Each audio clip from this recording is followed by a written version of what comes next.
What is up, hotties? Welcome back to another episode of Stay Hot, brought to you by our good friends over at FanDuel. If you're doing any sort of DFS or sports betting this NFL or NBA season, make sure that's where you're getting it done.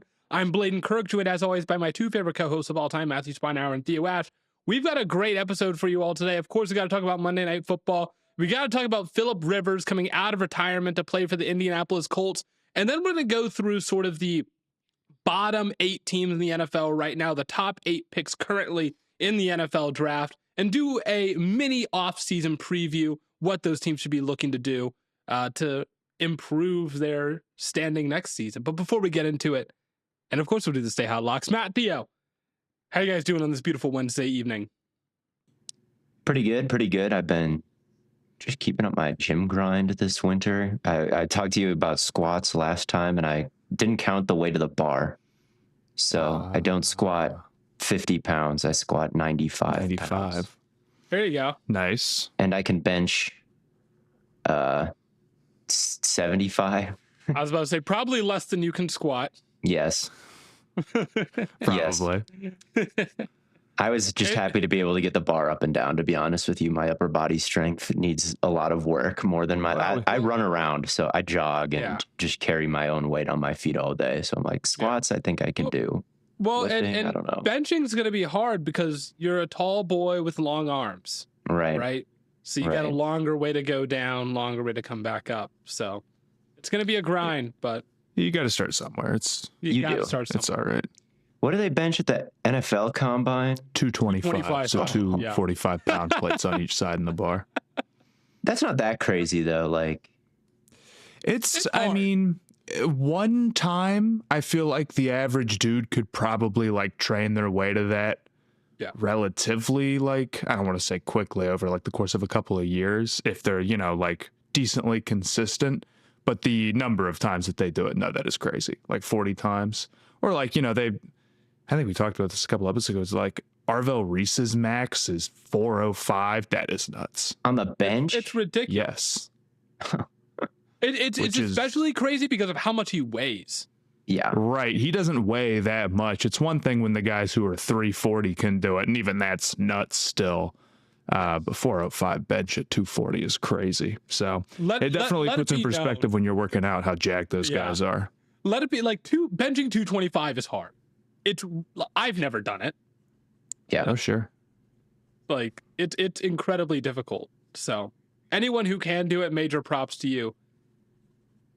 My friend who's training me can do it. So, like, we're going back and forth. Like, he's spotting me and making sure that I don't hurt myself. My form is right. There you go. And, like, it's literally the SpongeBob episode where it's Larry the Lobster versus SpongeBob with a stick and 2 marshmallows. Like, that's how it feels at the gym. He's like, great, you did. Count them 2. You did the bar. And then he's like, go ahead and put 245s on there. I'm like, Jesus, that's crazy. Yeah. Did you guys catch Monday Night Football by chance? I did. Chargers win it. How was your boy Herbert?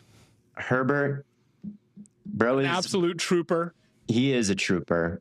He really is the standard for me in certain ways of the quarterback position of like, look, there's a guy out there who can have his hand in a cast.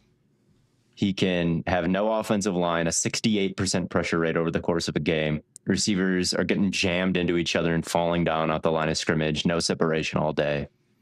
And the quarterback can still will them to a win in that environment. Like, it really is a crazy standard when you're watching draft prospects or thinking about other quarterbacks of like just how much some guys are capable of and how much stamina and like strength you have to get beat up like that and still have to make plays in overtime is just like unbelievable. He had the heart of a warrior on Monday night, and I think sometimes I haven't felt that way about Herbert. Absolutely zero disrespect, but when he tried to stiff arm with the broken hand, I said, okay, he's locked in, bro. So he won a not his fault game. He did win a not his fault game. It was incredibly impressive. Lad was getting clamped the entire game, bro. And I was like, I don't know. I was watching. I needed him for fantasy, bro. DeJean was on his ass, dude. So I think like all three big throws he tried to hit to him, like Ladd just wasn't remotely open, albeit one was on the offside. So maybe it was just kind of a like, whatever, I'm going to throw it deep no matter what. But yeah, I was super impressed by the game that Herbert played, even though statistically, I don't know, what did his completion percentage end up looking like? Something horrible, I know. He was 25 of 11 at one point when they put the graphic up on screen, and you're like, man. Yeah. And when I was watching it back, you start to feel like, dang, he really did miss a lot of passes, I guess. But there were a couple of bad throws, but overall, I mean, he's fighting for his life. The pressure percentage was probably like 65% by the end of that game or something just absurd. Yeah, it spawned some EPA dialogue of like, well, I don't really think that Herbert cost the Chargers 10 points because that's what his number ended up being, negative EPA, 10.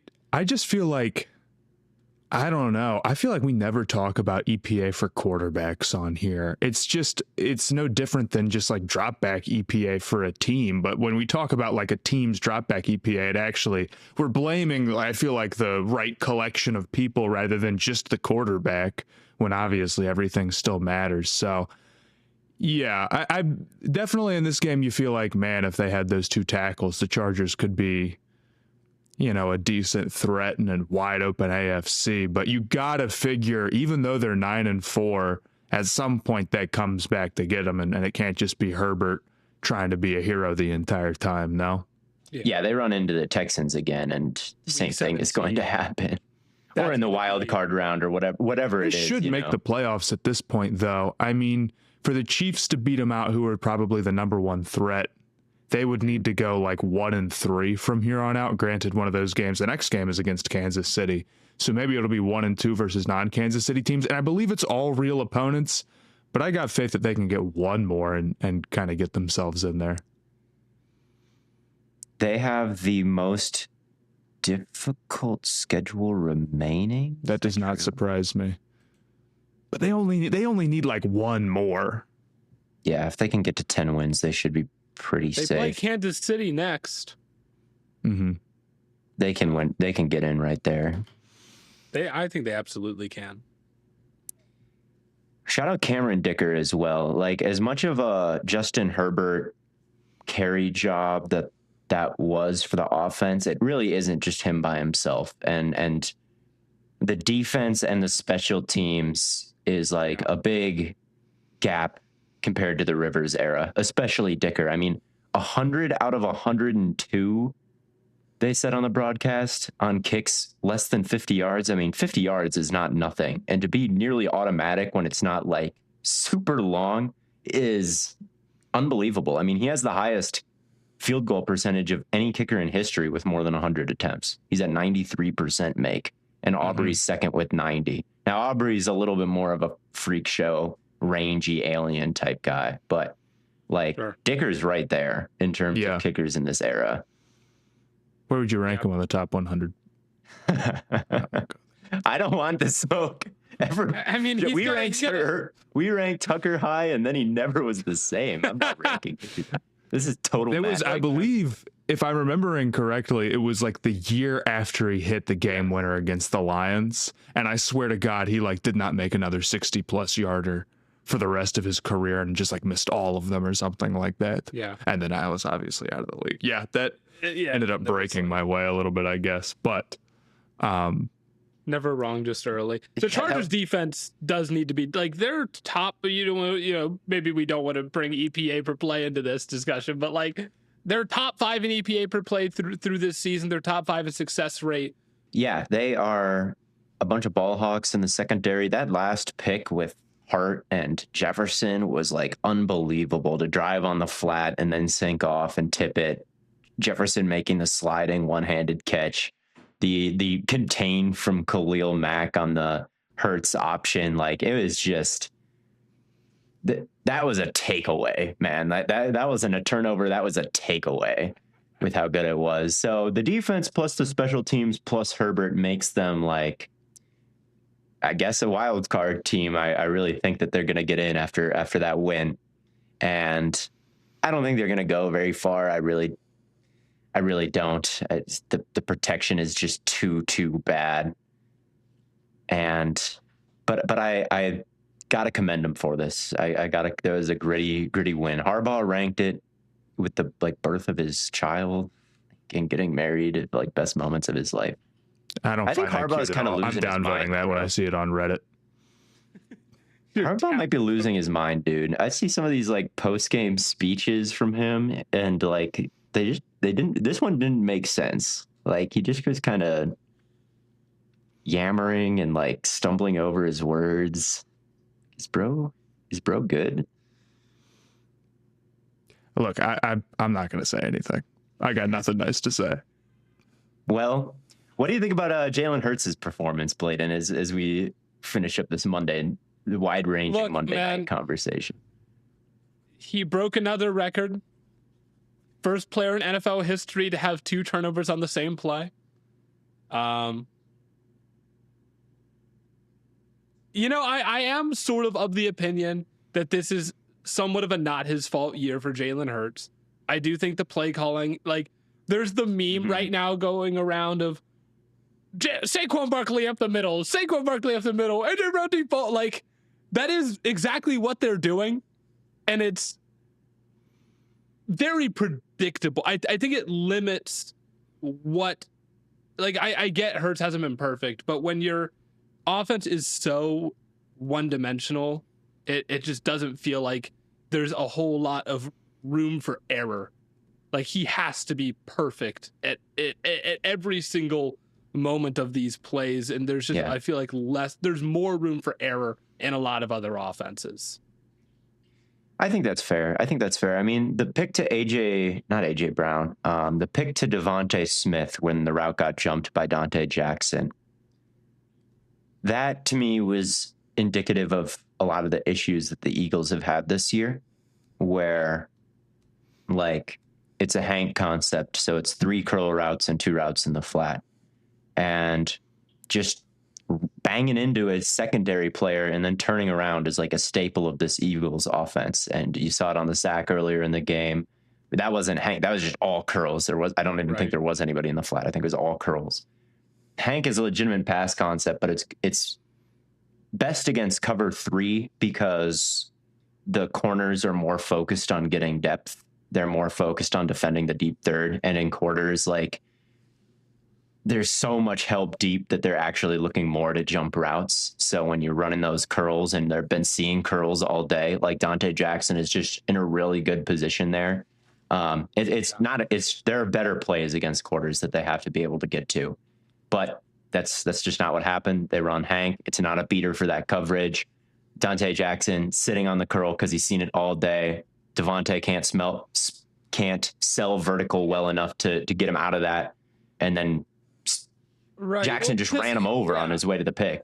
And it's like, well, this is just bad. They're just bad against zone. They've been so bad against zone all year. They just do not have the route concepts to beat the zones that they're seeing. It doesn't feel like, it feels like everything is run like it's on paper instead of they're seeing guys in certain spots and like run routes to avoid them. You know what I mean? Like Devontae ran into coverage. If everyone was a 99 overall against a bunch of like JV players, it's like, yeah, this would probably work, right? They're playing like they are just absolutely better than everyone else.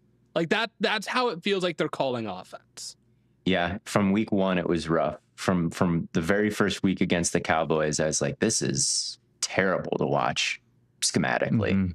And it just feels like it hasn't gotten any better at all. No. And now we're in week 14, we're in December, and it's losing them games. And I think like over time, Hurts started to turn it around a little bit. Like that pick, he should have just thrown it away. But like, it was a brutal one. I mean, that one was a crazy sometimes play. Defenders make good plays.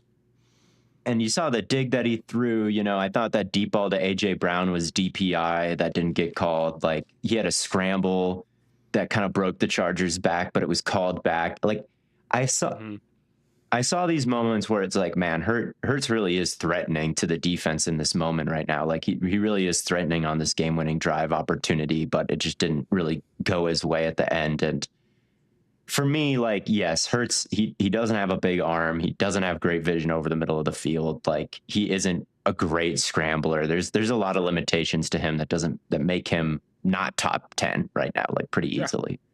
But man, in the in the fallout and in the post-game analysis, like I do think that you're right, Blaiden, that there is a little bit more not his fault to this season from Hurts than meets the eye, because like the receivers are still good and Saquon is still good. And it's so much of this swing of after they won the Super Bowl, he became so overrated, and now everyone's victory lapping is like, see, he's not the best quarterback or a top 5 quarterback in football, when in reality he's been the same guy the whole time. It's just now the play calling's worse. I do think both the line is worse. Like the line is worse. Yeah, the run game. The run game hasn't been there. I do think both Patullo and Sirianni have to be gone. Like I don't think they're going to fire Sirianni a year out after a Super Bowl win. They're just not going to do it. I don't think. Is that a crazy? No, I think you're. How long was it before they got rid of Peterson? I don't know, but a few years. The Eagles could still, make the playoffs. Like if it's another, I guess that's true, 2023 situation where they get boat raced in the wild card round. I mean, Sirianni's record is going to be, 9-8 his first year on the job, 14-3 his second year on the job, 11-6, 14-3 Super Bowl victory, 8-5 right now. Like he is one of the winningest coaches in the history of the sport right now. He wins almost 70% of his games. So I think Patullo is probably going to get shipped off to Alabama coordinator land, but I do think Sirianni is going to stay as the Eagles head coach. I agree with you, man. Yeah, I guess his biggest offense is just that he can't, I guess, promote properly. I wouldn't even say hire, because he can clearly outsource, like when they need to, but they just don't have the infrastructure internally to bring guys up to be replacements. That's like if they had the Buccaneers sort of internal pipeline of OCs, they'd be fine. Yeah. But yeah, and I don't know exactly what Sirianni even does well at this point. Like I see the vision to firing him. I just don't think they will, because the results have been so good. Whatever, for whatever reason. Maybe it's just a Howie Roseman thing, but I think it is. I think it is the Howie Roseman thing. Now we need to talk about the Indianapolis Colts bringing in 44-year-old Phillip Rivers to be their starting quarterback. Daniel Jones is out for the year. Anthony Richardson has a mystery injury. They've got well, it's not a mystery injury, it's an orbital fracture. I have some information on the mystery injury. So what I've heard is that a band snapped and a metal part of the band hit him in his eye and fucked up his vision to the point where his career is in jeopardy. That sucks so bad. That's so unfair, dude. I'm so confused. Wait, where's the metal in the band? I don't know. I guess maybe it's like attached to like a I don't know. I'm trying to think of like if you're working at the gym. Was it like people are thinking like an exercise, like not like one of those like just all rubber bands, but maybe it was like a cable or something like that. But that's just me totally guessing. I feel like that would make more sense though, right? And dude, I mean, if a band snaps, if a cable were to snap, and like that could really fuck you up. I mean, that could like take your whole eye out easily, man. That makes much more sense than like a fully rubber band. Yeah, you got hit with metal. Like that's what I meant by mystery injuries. I'm like, I don't understand how this happened. I thought we knew exactly what it was, so maybe I'm talking out of my ass. I will say, I'll just be completely honest about the Rivers stuff. I think it's kind of fun. I think it's awesome. I mean, you start going through their options and it's like, okay, Daniel Jones magically was like working pretty good. Richardson not available to come back off of like the most fluke freak injury imaginable, which sucks because like as much as it's a bummer that Jones got hurt, tried to play through it and then got like taken out by Achilles after he was having like a comeback season is a bummer. At least like you have a guy in the wings where it's like now he could have a comeback story and who knows, like his ceiling's really high. You don't get that either. And then you got Riley Leonard out there who, is obviously just like you're looking for a certain physical tool set for a guy to have, right? And he's banged up. It's like, dude, if you go through your top 3 quarterbacks, like, you're probably just done. There's really not that many QBs in the NFL. For what you're trying to do, keep in mind, like, they traded 2 first-round picks because they're having, like, a magical season. And the logic there, people are clowning them for, but it's not that bad. Like, everybody, I remember when the Lions were making a run a couple of years ago, this is your only shot at it, by the way. It's no guarantee that you're back. And it's like, that's obviously, like, true to a big level. But the Colts looked at it and said, yeah, there's no guarantee that we're back. Let's push our chips in the middle. And then immediately the wheels fall off completely out of their control.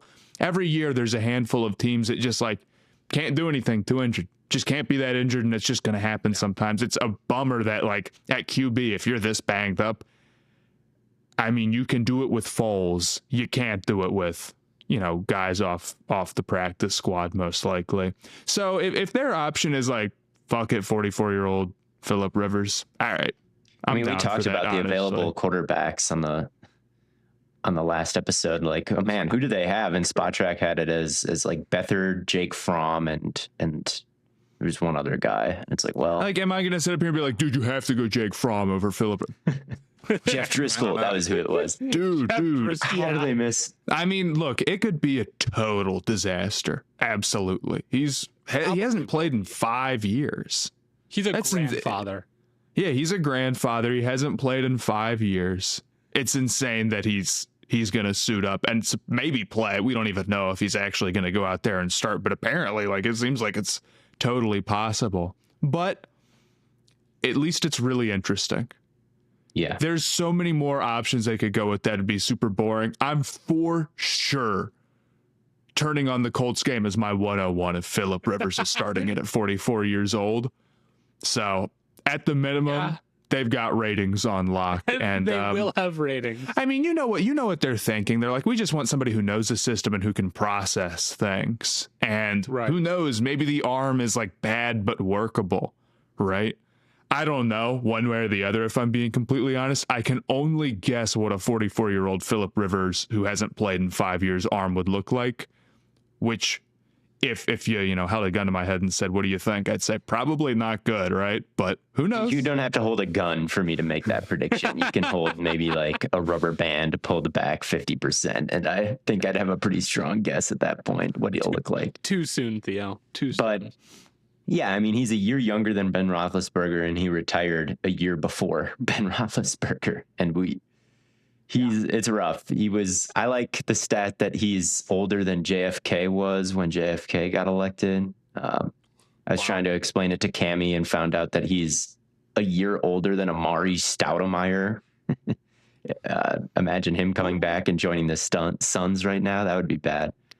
He's been gone a little bit longer, retired a little bit longer. But yeah, he's really, really old. But on the bright side, the last time he was in, he was washed. He was not moving the same. His arm was not the same. And the Colts still had the 10th best offense by DVOA in 2020. They made the playoffs. Rivers played pretty well in that playoff game. They almost knocked off the Bills. And watching that game back, like, it's cool to see how an older player can still understand how to play the game with his athletic limitations. Like, I liked Rivers' pocket movement, even though he only had range of about 2 feet in that game.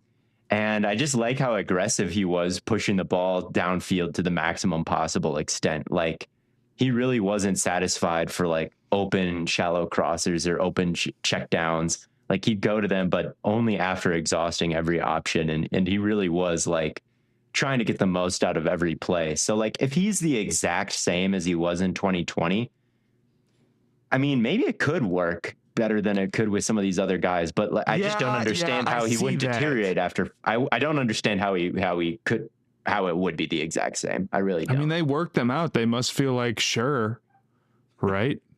Yeah, there was him throwing at practice this morning. I feel like the workout was more of a formality. Yeah, really, I would be like, that would be super important if I was bringing in a 44-year-old. Like, let me see it real quick for sure. My concern is more like, my concern is more like, what happens when he gets hit? He's 44, dude.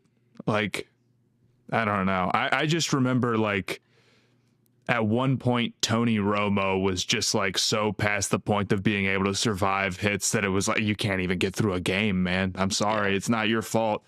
I think that totally could be a possibility for somebody who's 44, but I guess he must feel all right if he's willing to go out here. He just loves playing, which either way, God bless him, I guess. God bless him. I'm so excited. I hope he starts. Why not? Please start. I'll be tuned in at 4:25 if he starts. Man, I hope he starts, and I hope he just looks the same as. If he looks the same as 2020, it will be one of the greatest stories in NFL lore. Like, if they don't even need to win, but if he looks that good and puts up like, if I check the RBSDM box score and I see Phillip Rivers with a little bit of green in the EPA, I'm throwing a party. I'm throwing a party if the box score even looks decent. If he wins a ring and goes on a run with the Colts and saves their season, I think it would be. I mean, there'd be nothing else like it. It'd be like if Dwayne Wade came back and like won a ring right now. Like there's just been nothing else. Like honestly, a good comp. It would be insane. Theo, I'm looking right now at the 2020 Indianapolis Colts season. They won 4 of their last 5 games against 5 of the worst defenses in the NFL, and the only game they lost was to the 3rd-ranked defense, Pittsburgh Steelers. They are about to play probably 4 of the best defenses, 4 of the 10 best defenses in football. And I don't know. Rivers is wiser than he was then, though. He's mature. Oh, yeah, that's true. I forgot. His brain has what he's developed. Lost in athleticism, he's made up in foreign brain development. So I'm thinking we're good. Seahawks, Niners, Jags, Texans, we're so done. He plays the first-ranked defense by EPA per play, the second-ranked defense by EPA per play, and the 6th-ranked defense by EPA per play here in 4 weeks if he were to start. And he might just ride the bench and Riley Leonard fully practiced. And I'd guess that they'd prefer to put Riley Leonard in over Phillip. And if he's healthy for this game and performs even like he did versus the Jaguars last week, to be honest with you, like he's probably there the rest of the way. Like, I don't even know if we'll get to see any of this Rivers stuff or if they just like need somebody at backup in case Leonard gets hurt. I really don't know if any of this is actually going to come to fruition, but he is on the roster, and it sounds like about a 50-50 shot that we see him or not, honestly. Hey, they've moved fast to get him here. I imagine if that wasn't for no reason. It wasn't for no reason. The NFL moves fast, just like they do on game days. One big play and everything changes. That's why live betting on FanDuel is a game changer. With FanDuel, you can bet in real time while the game unfolds. Score just flipped, jump on a new spread or live money line. That wide receiver's heating up, bet the next touchdown score or total yards. Think that drive stalls in the red zone? Take a live field goal prop or fade the total. Live player props, team totals, drive results, updated spreads, next play markets, it's all there. It's fast, it's fun, and with FanDuel, your live bets move as quickly as the game does. So whether you're riding momentum or fading the hype, FanDuel puts you right in the middle of every moment. Visit FanDuel.com/podcast to download the app and bet the NFL live all season long. Disclaimer: must be 21 plus and present in select states. For Kansas in affiliation with Kansas Star Casino, or 18 plus and present in DC, Kentucky, or Wyoming. Gambling problem? Call 1-800-GAMBLER or visit rg-help.com. Call 1-888-789-7777 or visit ccpg.org/chat in Connecticut, or visit mdgamblinghelp.org in Maryland. Hope is here. Visit gamblinghelplinema.org or call 800-327-5050 for 24/7 support in Massachusetts, or call 1-877-8-HOPE-NY or text HOPE-NY in New York. Paid endorsement. Let's talk about some things that we have absolutely no hope for. The worst teams in the NFL, the top 8 picks in the NFL draft right now, all eliminated from the playoffs. What are they going to do this offseason? Do you want to start with the New York Giants? Matt, you're muted. Let's start from who would have the first pick and then work from there. So that's the Giants then. What would they do with the first pick? I guess that's what the whole offense would, the whole offseason would work around. So the whole offseason would ride on them having on what they would do at quarterback if they stick with the first overall pick. My guess is that they would stick with Dart and try to trade out of it. That's how I feel right now. I don't know how I'm going to feel necessarily in April, but at this moment, I don't think there's anybody as a non-quarterback who really stands out as a first overall pick to me. And when that's the case, and when there's going to be a number of teams that are like, if we don't get one of these 2, maybe 3 QB prospects, we are screwed at quarterback next year and we might not have a chance to make a move like this for a while. I think you want to get that value when you can. Trading down's a good idea always. And when I think it makes sense in a moment like this, I absolutely would be looking to do that. You could hypothetically, if you really loved Mendoza, I don't think that it would be unthinkable to say, let's move Dart and take somebody else. But I think Dart has showed enough so where they're probably not going to do that. But we saw with, Kyler, I guess, and Rosen, a team choose to do that. But obviously Dart has showed way more than Rosen ever did. I don't really think that's a fair comparison. But it's possible. If you thought there was an Andrew Luck level prospect, let's say, and the Giants had the first overall pick, you would say like Dart showed some promising things, but we got to be taking advantage of such a great opportunity. In this class, I don't think there's quite that, but you never know how the building will feel. So I think that they end up trading out of this. And I think the big thing that they have to address if they want to get better in the short term, because overall, I don't know. I don't feel like they're that far off talent-wise. They're pretty talented. They would be a pretty talented team to have the first overall pick. Is that crazy to say? No. I feel like the pass rush, I know it hasn't been perfect this year, but I still believe there's a lot of talent there, and it's tough to get talent there. I'm a big Neighbors fan. I think the offensive line overall has not been that bad. Like, you got a quarterback who shows some life. But I think the big thing to address would obviously be the run defense. I mean, it's the worst in the NFL by a pretty wide margin. You need some other defensive tackles in there next to Lawrence, and I think you need some new linebackers. You do have a little bit of cap space, not a ton. Their defense already is actually pretty expensive. I believe they're on the book for $177 million on that side of the ball next year. And I bet you they could open up more cap space if they wanted to get aggressive with restructuring. I wouldn't hate an aggressive move to try to say, like, we think we can be really good next year. But my thought is trade down. You're probably good enough or you're probably still open enough as a roster to think like best player available. Yeah, we want a linebacker, a defensive tackle, but if we move down to 6, we're fine taking downs or whatever, because we can use any back 7 help that we can get if we're being honest. I will say, I think the draft is a little heavy in the top 15 on edge rushers. I feel like there's like maybe 5 guys who could be taken in the top 15 at edge from just like a really basic overview. And I think that's like the one position that would be really tough for New York to take. Another edge rusher would be crazy. But yeah, I like the talent at the top of this class. I mean, you could also go with another receiver. That would be fun, like a Tate, a Lemon, a Tyson. All those guys I think could be worthy of that type of pick. You'd have to trade way down, but Sonny Styles I think showed a lot. Caden McDonald from Ohio State too. And McCoy, we'll see how high he ends up being by the time the draft process ends. But before this season, obviously, that he missed, I mean, he could be a top 5 pick as a corner. I really think like that's the talent that he showed. So there's a lot of good options for New York here. If they trade down, you'll feel like you get good value. There's a lot of strength at valuable positions, but one way or another, you have to address the run defense or none of it'll matter. You can't let teams run on you like you have this year. Would you consider taking Jeremiah Love? Not if I was them. Would you make Joe Shane make the pick, or would you fire him? Has he done a good job making picks so far? He hasn't done a good job with free agency, and that to me is a bigger sin from his tenure than the draft. Even I think they got to fire him. I think if my team went through a rebuild and got the first overall pick, I would tell the GM, like, I'm sorry. Yeah, I think so too. I don't see why there would be any need to be loyal to him. Has he done something in particular? I mean, maybe Giants fans feel differently, but something tells me that's probably not the case. Not being tapped into Giants Nation, I guess, enough.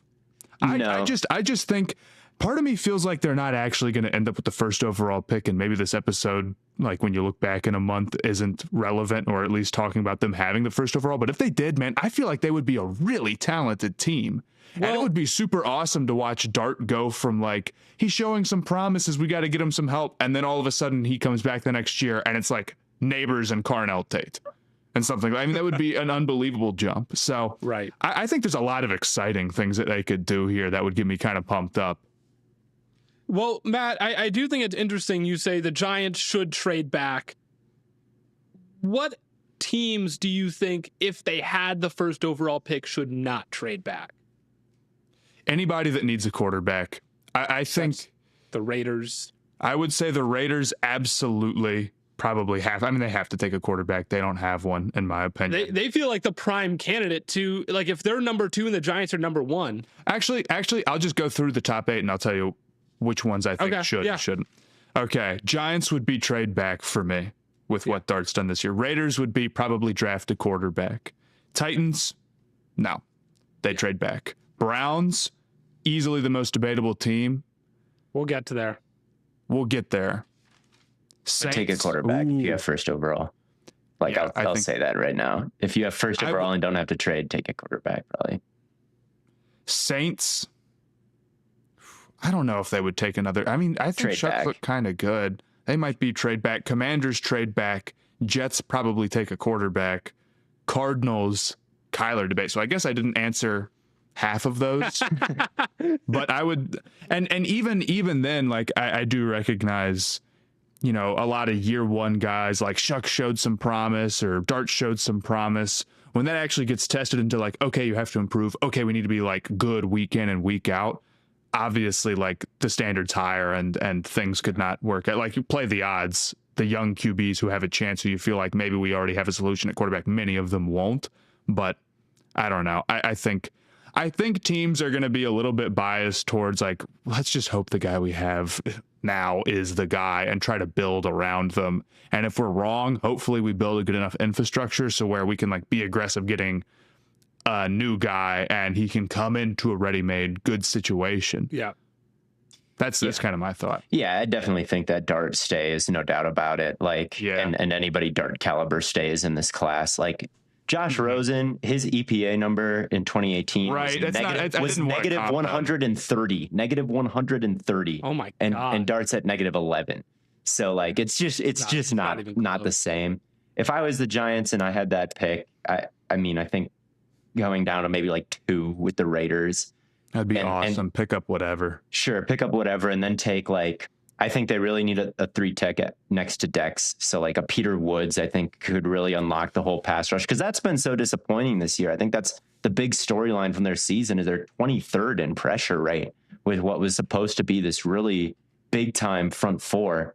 And I think you're beyond what you do at number 1. Your thought is, well, what should we do with that front 4 going forward? Do we trade Dex for picks? What do we do with Thibodeau? What do we do with Carter? What do we do with Burns? Probably stays, and Carter probably stays. But Thibodeau and Dex for sure are like, well, what do we do with these assets? My thought would honestly be to keep everybody around and see what happens if you get one more defensive tackle, because then it really might unlock and all go nuclear. I really think You said earlier, like, oh, the pass rush really struggles when you can like double Dex because somebody else can't win their one-on-ones. I think the same is true in the run game sometimes where it's like, here's 2 or 3 guys on Dexter Lawrence and then everybody else can just get sealed or pushed back so easily that, you know, it takes a village. You've got to have everybody. Weakest link can be attacked easily here. So I agree. I will say finding some like competent defensive tackles who can win one-on-ones or hold up in the run support. I don't think that necessarily needs to be like,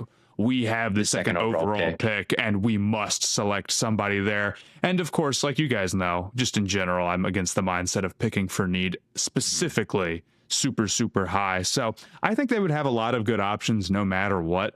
This to me, early opinion, feels like a draft where it's going to be a lot of guys in sort of this top-ish tier where are any of them worth like the second overall? It doesn't feel like you're getting great value. because there's guys that you'll get that feel like kind of in the same tier, like 8th overall or 9th overall, and that'll feel like the real still. So yeah, this could definitely be a Downs team for sure. Like if they were to take up, I don't know, Calais Campbell, one more year left in you, buddy. Come on down to New York, or like a Sheldon Rankin, some like free agent of that tier could maybe hold down that spot. And because if they drafted Peter Woods, I mean, there'd be so many resources sunk into that front four. I mean, Kayvon was a top 5 pick. Dex was a first round pick. Carter was a top 3 pick, and Burns was a trade and contract. So like at some point you might want to have to spend your resources somewhere else, and they really lack team speed in the secondary. Like Adebo is really slow. Nubin is really, really slow. Somebody like Downs in the top 10 could make sense for them, or McCoy or someone like that. I think they should bring Flott back. Go ahead, Blaiden. Yeah. I'm looking at the list of 2026 unrestricted free agent defensive linemen.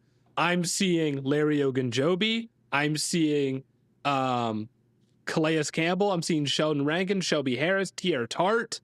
Like, there's a lot of good players available. I absolutely agree with they should probably absolutely match as best player available. Like, that is something you have never been wrong about that in the history of ever.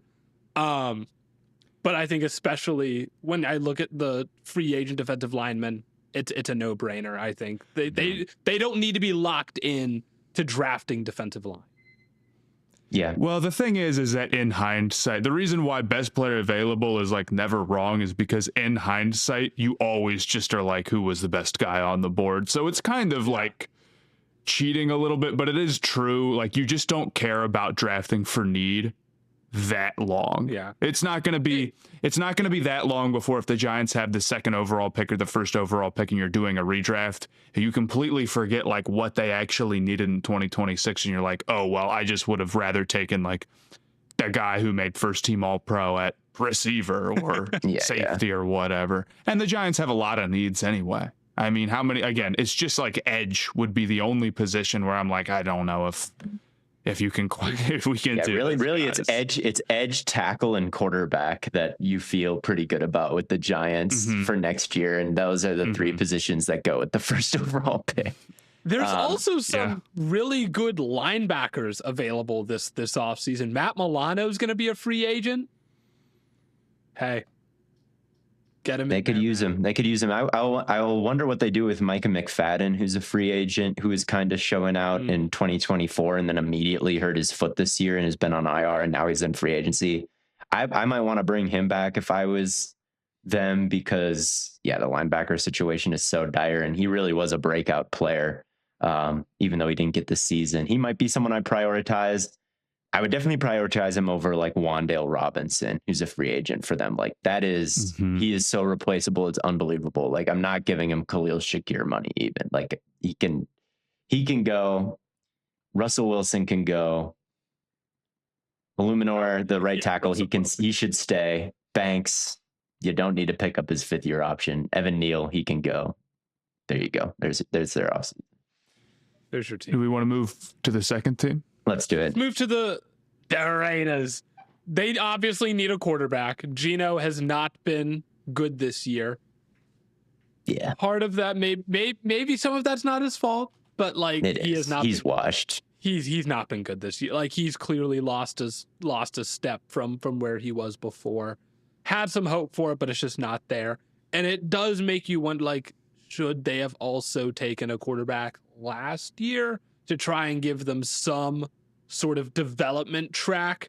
And not having that definitely doesn't look great. But if they have the 2nd overall pick and have the opportunity to trade up to number 1, or even if the Giants just stick at 1, or if some other team is at 1 and they have the 2nd pick, they should probably just... Again, it looks like it's possible there could be a quarterback worth taking 2nd overall. I mean, we don't know how Mendoza and Moore and all that's going to shake out exactly. And when we have to really dive in and do our scouting on that, I would be pretty quick to go quarterback if I thought there was a guy.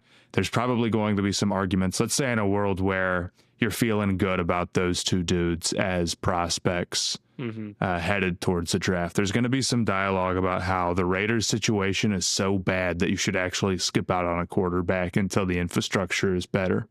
And I think it's not totally unfair because you watch this year Cam Ward, who I thought made, like I went back and watched some of that Browns game. Like he made some really good plays, man. I mean, you can tell like even through it all, he's got some serious poise and the arm talent, like stuff you just can't teach. And I would say it's just too hard to get an opportunity at a quarterback. If you feel like you have a guy, I would rather have him struggle for a year in a tough situation and then try to build from there rather than build the situation, be mediocre with a bad quarterback in a decent situation and then try to find a QB from that point on. Like, I don't know, think about it this way. The Titans are in a bad spot right now, but they'd be in even a worse of a spot if they hadn't taken Ward and instead had tried to like draft a receiver or if they took Travis something Hunter, like that. If they took spot. Travis Hunter, they'd be screwed now. I mean, unless of course they got another, maybe they'd still be looking for a QB and, maybe they're drafting a little bit higher because they have some vet in and then they're out of position to do that. So I'd say for the Raiders, if I can get a real shot at a quarterback, I'm going to take it. And I'm going to say that about pretty much any team that just totally doesn't have an option, no matter where they stand.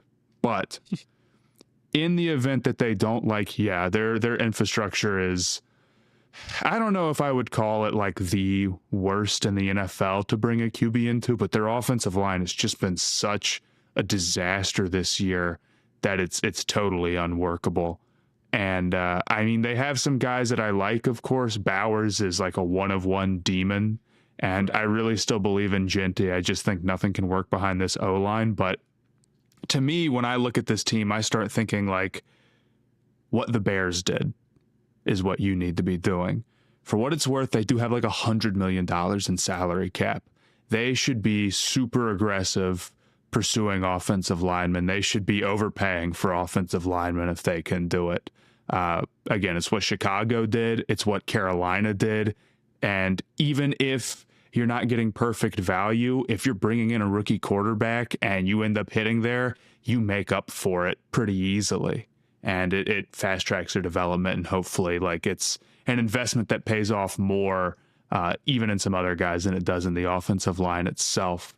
Plus, they're so far away. It's like you can't just like try to build this thing piece by piece. You can't be drafting like fifth rounders and be like, well, you're going to start. And that's not the way forward. So I'm circling this team as you need receivers, you need offensive line, you need the offensive guys to put a quarterback or put around a quarterback. And I think they should be ultimately aggressive with the offensive line. If any team is going to do that, do the Bears, it should be Vegas. Be the Raiders. It's going to be so hard. I'm trying to think of even what teams you would be able to pull off that kind of a trade with. I mean, I know there's to trade for offensive linemen. Oh, I'm saying like just sign. Oh, just sign. Yeah, I mean, I know there's what like I just mean spend big on offensive line. Any way that you can do it. To be trading, I guess.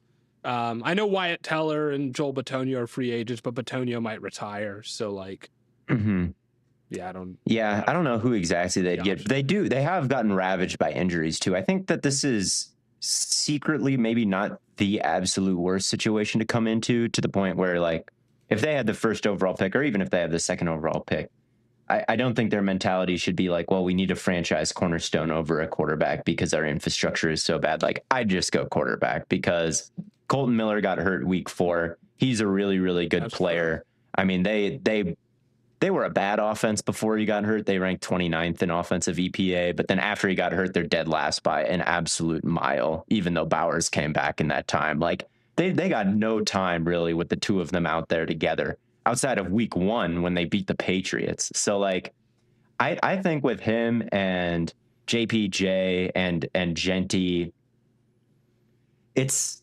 not good. And Bowers and the other tight end, Mayer, like, to me, like, yes, you're moving on from Geno, whether he's a backup next year or you just cut him and eat the 18 million. Like he's not the answer, clearly.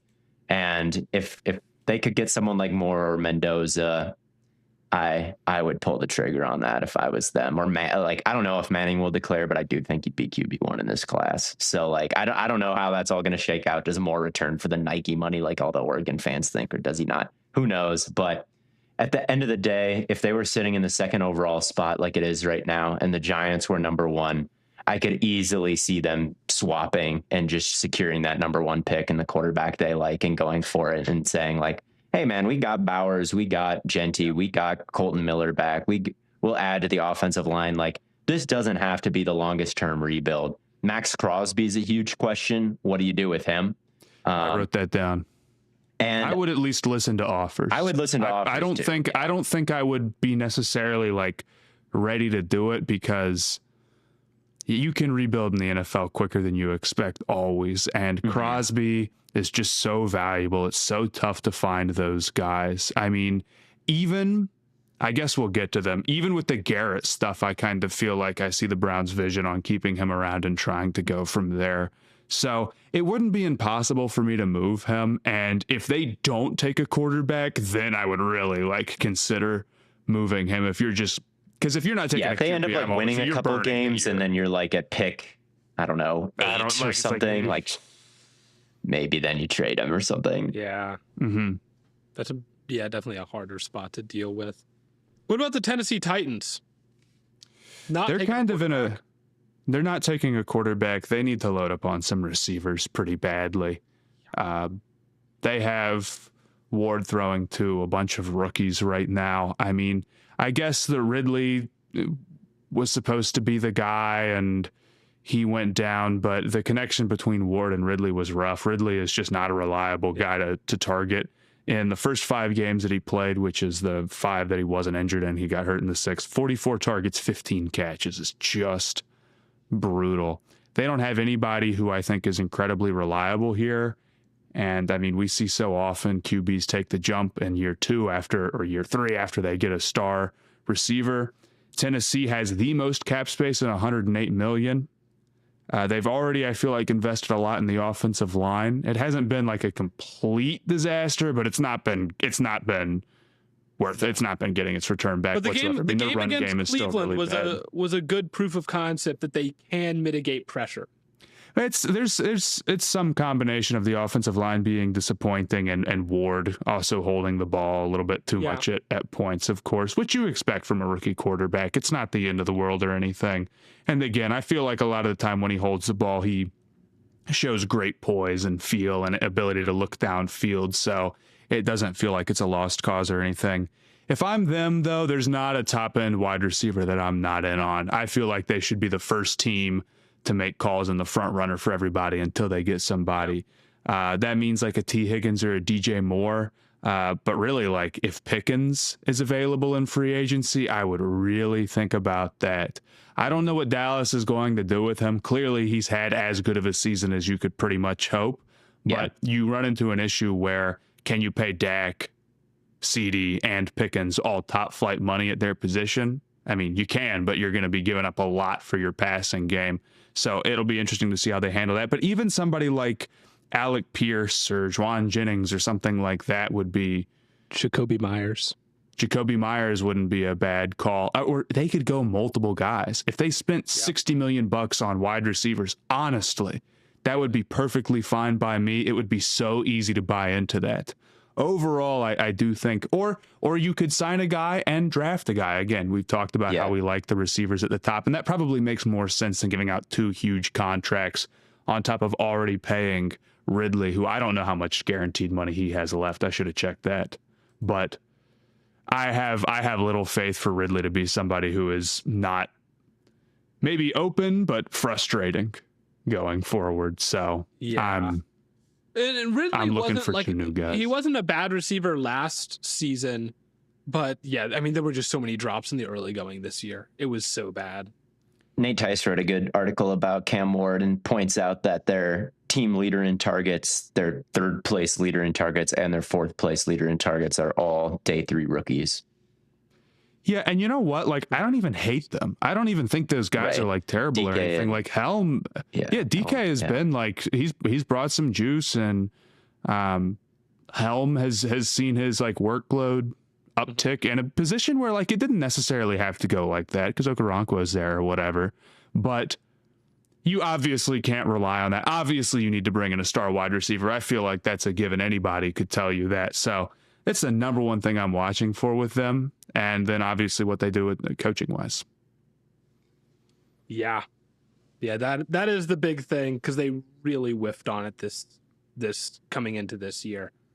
So you know what? But good on them for moving off of it quickly. Actually, you want to make the right hire the first time, but sticking with Callahan, like letting him have a second year with the quarterback. A lot of teams I feel like would do that. I have a lot more hope that they could bring in somebody fresh and give them like a pretty good tool set to work with, at least for a team that's drafting as high as this. So I don't feel bad about Tennessee at all. I don't feel terrible about them. Obviously, like with any of these teams, yeah, because it makes you feel like you've got hope. And with any of these teams, it's bad and you need to nail the offseason. But they have a lot of money and they have a QB who I feel like has real potential. So yeah, and I feel like there's a lot of wide receivers to get. They have great options, serious options. No, there are a lot of receivers both in the draft and in free agency. Is it time to talk about my Cleveland Browns? It is. Let's do it. They suck so bad, man. But hell, their defense is so great. So at least we don't have to worry about that. We can just focus on one side of the football. The problem is that they need everything on that side of the football, except for like running back and tight end. And Njoku's a free agent, so they might need to. Well, but they have Fannin though. They have Fannin, and Fannon's like an actual demon. But Fannon's a 12 personnel demon, right? Not a 11. But he's not an 11 personnel tight end. I completely agree. What do you think about bringing Njoku back? I don't have a problem with bringing Njoku back for the right cost. It really depends on the cost. I'm a little worried about him. This has not been his greatest season. He does not move as well as he used to. It doesn't seem like to me. No, not quite. He's had some injuries. He's had the knee stuff, so it depends. But also, like, I don't know, even before then, maybe it's just because he wasn't getting a lot of the short yardage work because now that's like Fannin because he's so great after the catch or whatever. But man, it does feel like he's lost a tick and he's about to turn 30. It would have to be for the right price. It would have to, especially because, we talk about Tennessee and the Raiders having a lot of cap space to work with. The Browns do not. This is the issue, is like, you can sit here and you can kind of envision how the Browns could have a real path to being a competitive team. The defense overall has turned out really good. Myles Garrett is completely insane. And, as far away as they are, he's got a real chance to break the sack record. I don't blame him for trading that guy away, I guess. They also totally nailed their last draft. Right, Schlesinger, Fannin, Judkins, Mason have all ended up being really good players. That many hits, no matter what position, is successful. Credit to Andrew Berry because his job was on the line with that draft, and he. Yeah, I will say I think Berry has to stay after that draft if you were going to keep him. I don't know why you would get rid of him now, but right. The issue is that, they're up against it cap-wise. They're probably going to have to restructure Watson again in some way. He's owed $80 million next year. Of course, they already have $50 million after this next season in like void years on the contract. So I don't think you can possibly just live with paying him $80 million. And it really does put a damper on everything when you're still 4 years away of working off of this contract. And it means that, you can take less advantage of this great rookie class and how cheap that talent is at the moment. Also, you need a quarterback, most likely. Shador has looked, I thought he looked good, but yeah, I don't know. I think, let me ask you this. What do you think that they should do? I think with the way that I've seen Sanders develop, so there is still a lot of short game stuff. A lot of easy button, like a lot of his yards are coming after the catch, right? We'll see like a 50-yard play to Sampson, but it's like a screen or a check down. Same with Judkins, same with Fannin. But then he's hitting that crosser to Judy. Like he's capable of hitting some high-end throws that Dylan Gabriel was just not capable of, right? That is abundantly clear. but being better than Dylan Gabriel and Joe Flacco is not enough to be like I very much agree. Starter in when the NFL. Big throws you can hit are being compared against Gabriel, no disrespect, like, you know. Yeah, it's just such a low bar, but I do think he has played himself into the realm of, if he continues this, I would probably prefer him over like Mendoza at this point, which Theo and I are going to talk about Mendoza soon on the Patreon, and we'll get more into that. And obviously the problem is that I haven't watched tape on like every quarterback yet. That's the real issue, is without knowing how I feel about every other quarterback, it's hard to say for sure. Assuming there isn't some like Dak Prescott, Brock Purdy diamond in the rough that rises through the class, which is possible. And as we watch, maybe we'll find somebody. But like working off the basic understanding that there's going to be probably 2, maybe a third QB to get, and they'll all be taken very highly. Yeah. Yeah. I think Sanders, it's not impossible that he can play his way into the job. But you know, he's got to do it over the next 4 games. Right. I think what Sanders has working in his favor is really just how bad the offense is about to get. I mean, Bitonio's a free agent, Posich is a free agent, Teller is a free agent, Cam Robinson's a free agent. That's 4 of their 5 linemen, and they have no money. Already a bad offensive line, by the way. Already a bad offensive line. You're losing all of the ones who are even startable, and you have no way to replace them, really, and you might want to trade Judy for the cap savings. And really, what the Browns could field next year really could be the worst version of their offense we've seen yet. That's what I'm scared of.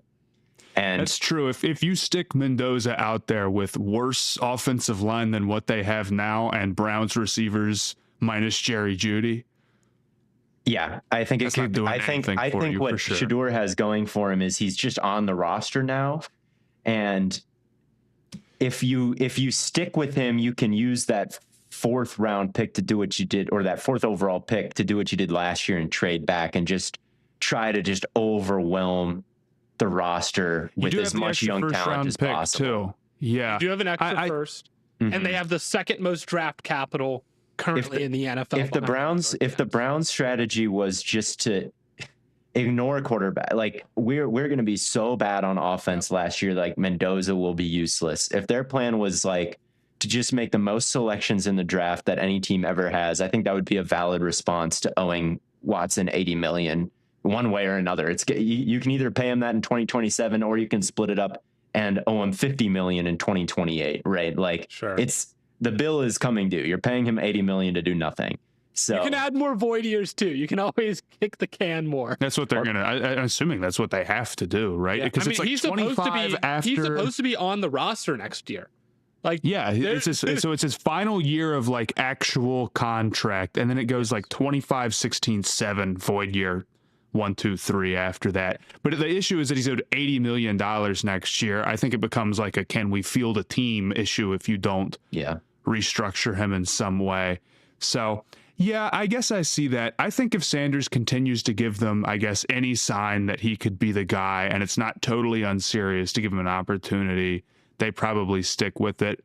And I do think like the Browns trading up, because they might not be in a position at 4. If they win a couple more games, and they'd be really out of it. I know you have the 2 first-round draft picks, but you really, if you wanted to trade up and trade 2 first-round draft picks to do it and go grab a quarterback, you don't need to have them both be that year to go do it. You know what I'm saying? It's not like this is some exclusive opportunity to trade that type of capital, I guess. So, yeah, Cleveland is just working from such a hole where maybe like the quarterback is the most important thing, but you've got to have more guys on good value to try to get through this. And I really do think Sanders is playing well enough that if the offensive infrastructure could get to like sea level, because even the offense right now is not at sea level.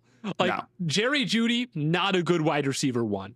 The offensive line is as bad as it's the worst iteration of the line that we have seen in Cleveland, probably in a long since time. They went like winless, right? Something like that. I think that offensive line was better than this one, honestly.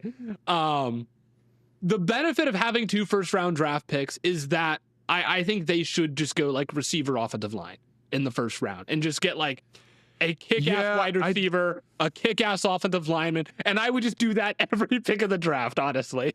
Just keep taking receivers and offensive line. Yeah. Okay. Yeah, I guess maybe there are some teams that can focus on the other parts before the quarterback. A lot of it does depend on what position you're in. It would be different if the Browns had the first overall, but even then maybe you trade out. So I wouldn't trade up. I'll tell you that. Maybe if Mendoza falls to them at number 4, he gets past the first overall pick, and whoever holds it, he gets past the Raiders somehow. He gets past the Titans, and then it's the Browns, and then he's there. Like, evaluation aside, I can see them doing that because, Shador's hasn't been that good. He's a 5th round pick. And injecting quarterbacks can inject life into it more than any other position. So I think there's a situation where it makes sense, but if it's looking like, if you don't have a top 2 pick and it's looking like it's going to go Mendoza more, let's say, I just don't think the Browns need to make deals to get in those sweepstakes right now. Trading back, who was their quarterback last year and they didn't take one, continuing to trade back and doing the same thing they did last year, just filling out the roster however possible, because it's about to get so devoid, is what my strategy would be, because they're not getting anybody generational in this class. And do that, but maybe don't take a running back in the 2nd round that gets suspended or whatever. You can even be better than you were last year, as good as last year's class was. It's not unthinkable that you could even have a better one. Yeah, and we got to take the valuable positions. You got to. If they come out of this with Tate, dude, or Lemon, I'm gonna be over the moon. You have that would be the best receiver we've had in years, probably since Jarvis Landry. Yeah. Wow. Yeah. It's been that long. But let's move on to the New Orleans Saints. Matt, I know this is your favorite team in the NFL. Right? You know what? They are my favorite team right now because they beat Tampa Bay. That was big. Shuck, I think has looked all right. He's been using his legs. He's been getting outside of the pocket and making some plays. I feel like he can make real throws. They drafted him with pretty high, with a pretty high pick. So I think we can honestly get to the point where we're not talking about quarterbacks as much. I feel like they're probably just going to stick with Shuck, but they're in a similar position to the Browns. I think they have technically even less cap space, and they're just a very, very old roster. I don't think the receivers are particularly good this year. Obviously, they traded Shaheed. They didn't want to keep him around. And I just think the defensive talent as a whole is kind of waned. They're very, very old overall. Yeah. Or at least a lot of the key players are. I wonder if their strategy right now has to be similar to Cleveland's, where it's just we need to stockpile as many picks as possible because there's some void years that we just can't get around. We've kicked the can down the road, and in theory, yes, $8 million 3 years from now is technically a smaller percentage of the cap than $8 million right now, but you're still stuck with a bunch of dead cap in future seasons, and now we're currently in the future seasons, if you know what I'm saying. Yeah, so, we are. They've got $91 million of dead cap this offseason. They're paying Derek Carr Derek Carr has a $59 million cap hit next year. Could that be right? That's what SpotTrack says. Ryan Ramczyk, $11 million. Tyrann Mathieu, $9 million. Kalen Saunders, $3 million. Brandon Cooks, $3 million. I think it's going to be a very boring offseason for them. I just think stick and pick. Let these free agents go. Don't trade or don't pay Alontae Taylor. Don't pay Demario Davis. Don't pay Taysom Hill. Please, for the love of God, don't pay Taysom Hill. He's 36, dude. I know. I mean, don't. He's almost as old as Phillip Rivers. You maybe you can bring Foster Moreau back. I don't know, but just let these vets walk. Don't make any big ticket free agent signings. They're probably gonna restructure Chase Young or whatever and get a little bit more cap this year to do something in free agency, and that's just how they roll. So I don't know. I think that I think they can feel okay about Shuck. I think they can feel okay about where they're at with Kellen Moore, and I think they had a good draft I think they had a really good draft this year with Banks, who looks like a franchise player. If if there was a redraft of the last class, Banks might go number 1. That's kind of my hot take. Mm-hmm. He's been a really good left tackle. So number 1. Mm-hmm. Mambu's been good too. There's been a lot. One of the tackles would have a shot. The offensive lineman from last year's class. I think it would still be Ward. I just think based off of quarterback. Ward. Yeah, probably. And Ward has looked a little better here recently. But second overall, I can get behind that. Yeah. Fair. So I don't know. I don't think that there's going to be anything huge that they do. Maybe Olave is kind of their big pivot point. Do you trade him? Do you extend him? Those are probably your options. If you trade Olave, I mean, he's been so like banged up, and I feel like he's just lacked like the consistency that you need. I don't know. I mean, if you move him, then you really have to commit to receiver. The one thing, if you're the Saints, that you're really focused on doing next year, I guess we could say this for like dang near every team, you want to put a decent, slate of weapons around your quarterback so you can know what you have. What you would hate to be doing after this year is saying, well, we don't know if Shuck's the guy because we traded away both of his wide receivers and now we suck there. So it's unworkable for anybody. And so we know nothing. You don't want to be in that spot. You want to know one way or the other. So I think that you could move off a receiver and find 2 more to get back and be okay. I mean, it's a lot of people need them, but it's still a very like wide open market every year. Yeah. But I'm like one outside of just like, God, we need cheap talent and we need to get over some of this cap, situation that Loomis has put us in there. I'd like to be all right at receiver if I could. I'm not saying I have to take one at 5, of course, but I'd like to be all right there. I would keep Olave. Like, he's had his injury, but like, he played 31 games in his first 2 years, and then he only played 8 in 24, but then he's played 13 games this year, right? Like, I don't feel like it's so bad to where you feel like you need to go find someone else. I would keep him around. You'd extend him? I think so. Okay. I see that. I can see it. You don't have to give him anything massive.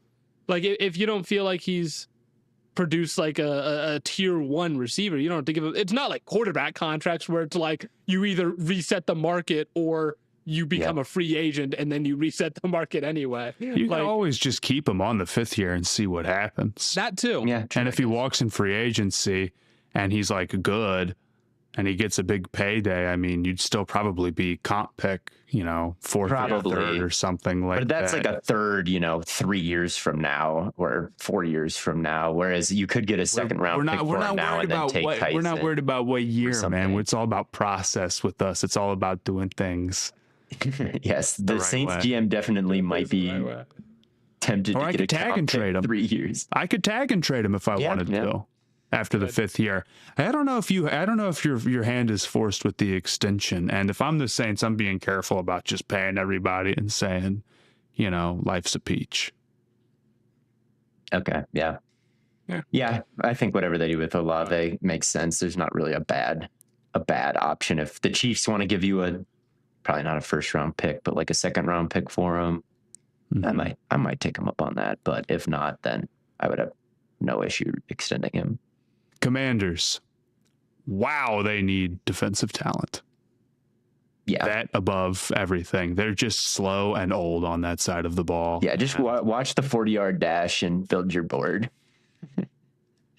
I mean, look, I think mainly, I really think edge rusher. It'd be nice if they had a defensive centerpiece, like a guy who wrecks the game to build around or whatever. But obviously that's easier said than found. I mean, you have money to spend, luckily. Hendrickson could be available as a really nice pass rusher. I wouldn't mind them doing that, but he's also 31, and it's like, man, do I want to give a huge bag to an old guy if I'm them? Again, also, there's a lot of edge rushers to go get in this top 15.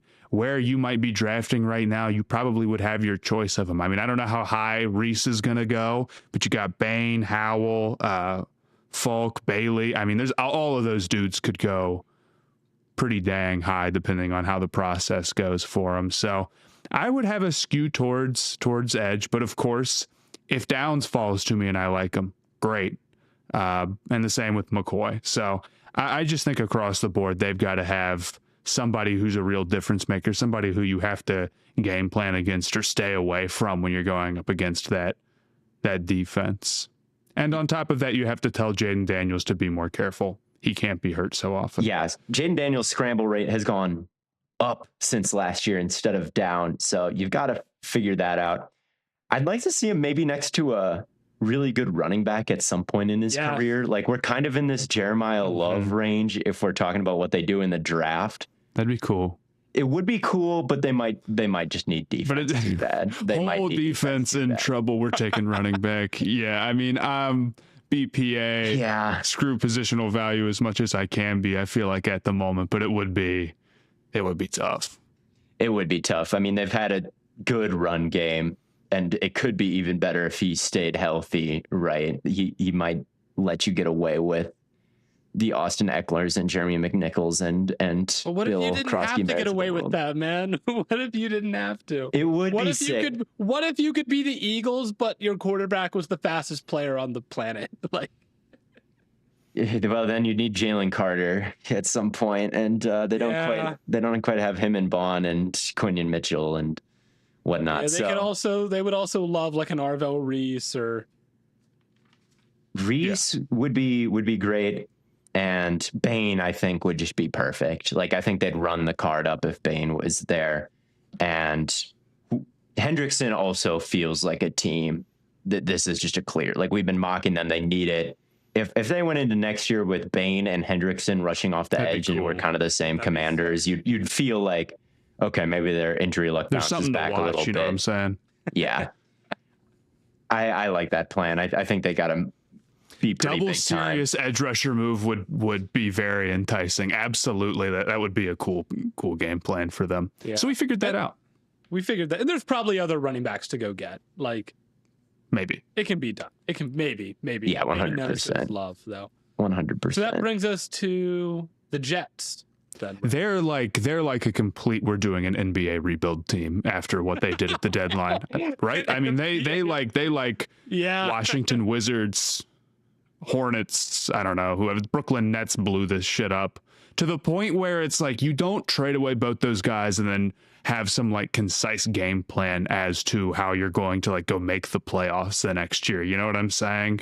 I mean, they're really committing to it. And I don't think it was necessarily the worst idea in the world, but I do think now when we take a look at their offseason, the farther away you are, I think the more fuzzy the plans can be, which isn't a bad thing. It means you're flexible at any draft position that you're taking or any free agents that you're bringing in. You have $100 million. I think that they've got to get a quarterback this offseason. They've got this whole war chest of picks, and I do think that those picks will be spent on a quarterback. Maybe they call about Burrow and Burrow doesn't want to go there, and the Cincinnati Bengals hang up the phone immediately. I do expect that to happen to the Jets this year, is to like sniff around and ask about some proven quarterbacks that they could bring in. But at the end of the day, like, if there's a team that wants to trade down, and there are in this current draft order, I do think that they might move up for whatever quarterback they like best, whether it be Mendoza. And I do think Mendoza, if they're kind of a Lions-y coaching staff, like, I don't think Glenn is getting fired at all. And if they kind of want to get back to that direction of like get under center, right? Get somebody who can rip it over the middle, who really can stand in under pressure and trust the coaching staff to get guys in the right spot at the right time. Like that seems like his kind of offense at the NFL level. Like I could really see them moving up for him, honestly. Mm-hmm. With a little bit of the speed that they've kind of become accustomed to this year, because Mendoza is a lot more mobile than Goff is. Yeah. So I could see I guess you're right. You don't stockpile these picks not to go for a quarterback at some point. But I could see them waiting an offseason, do anything crazy. I guess you're already coming off of an offseason where, like, no disrespect, I kind of think that your quarterback plan was unserious, going out and getting Fields. Fields is owed serious money next year. It's like 20 million or something like that, right? They still have a ton of cap space, so I don't view it as like a crazy big deal or anything, or like a limiting factor. If there's something you want to go do, you're not doing doing it. You know what I mean? But I guess it just depends on who's available and what. I think they could wait a year, though. I really do. I kind of feel the same, Matt. Like, they've got so much money to work with that. I guess, but here's the thing. If they want a quarterback, nobody can outbid them. Yes. If like the Giants end with the first overall, I guess you're right about that. So it depends how bad do they want it. Or did they trade those guys away specifically because like the game plan was we want to be able to outbid everybody when it comes to getting a quarterback this offseason. We want to get this shit over with. I could see that being totally. And I don't trust these owners, and I don't trust Woody Johnson to be like, trust your board. Dude, go prepare. Maybe they scout Mendoza and they say, hey, he's a second round grade, and they scout Moore and Lenoris Sellers or Manning or whoever it is, and like all these guys could go back to school, but like they scout these guys and they're like, we just don't have a first round grade on these guys, or a first overall trade up for first overall grade. Does Woody Johnson have that grade on Mendoza? He might have watched that post game interview and already made up his mind, you know? Like, yeah, I kind of think that the Jets will have a hot new quarterback at the position at the beginning of next year. That's a fair point. And I don't think it's that bad of a plan. Like, Garrett Wilson is extended. Their line isn't like Cleveland's line. Their receivers, I mean, they need a receiver outside of Wilson so badly, but the receivers aren't as bad as Cleveland's receivers. John Mechie. Shout out. They're closer for sure in terms of what you're going to put around them. Yeah, that's valid. So I think the Browns would be unique if they didn't go for quarterback with how bad they need one. But like, they're so fucked with the Watson situation that I could like maybe see being like, man, our situation is just too bad.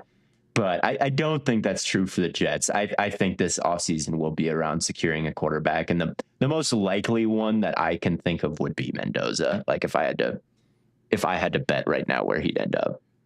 Yeah. That's fair. Let me tie in this with the 8th and final team. Cardinals, what do you think they do with Kyler? Colts, baby. If we're talking quarterback. I thought they were getting Corral. That's true. I'll be real with you. I was thinking about this, and it's like, okay. That clip was so funny. The Kyler stuff hasn't worked great, and, you know, there's some frustration with maybe some of his limitations and him being banged up and all this type of stuff, and the Marv connection, of course. Sure. You trade him, and then what? For a second-round pick, as you guys suggest. Not saying that'd be the exact value, but just like as a placeholder. Mm-hmm. Second-round pick is being paid big money.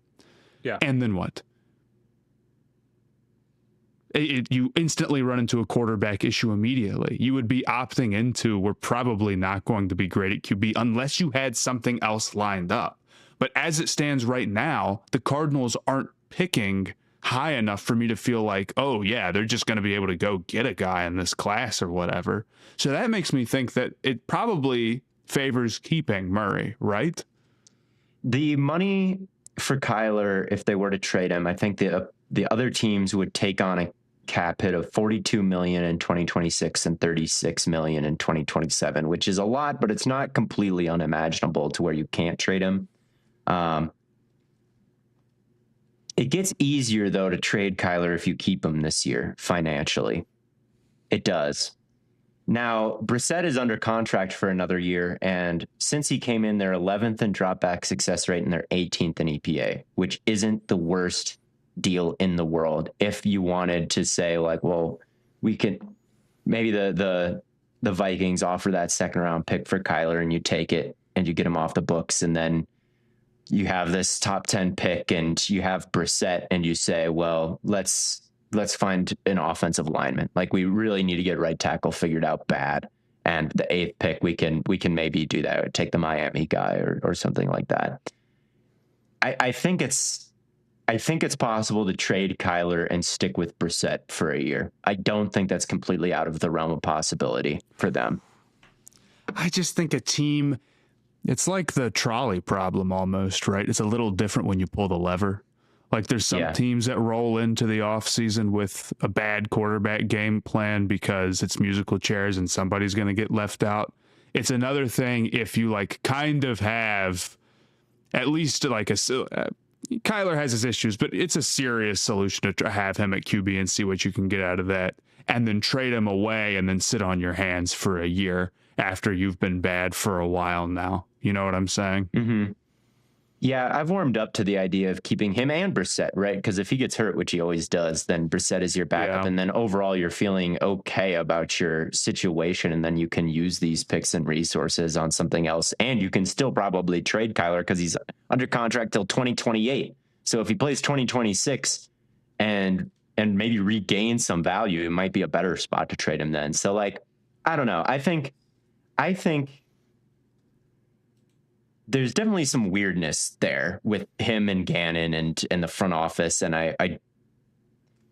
it does feel a little bit like the era kind of ended as they shut him down, but it does. They just don't want to put him out there with a feel fucked up like foot. that. Yeah. You know, I don't know, man. Outside of that, I feel like the Cardinals really need some help at offensive line, and totally.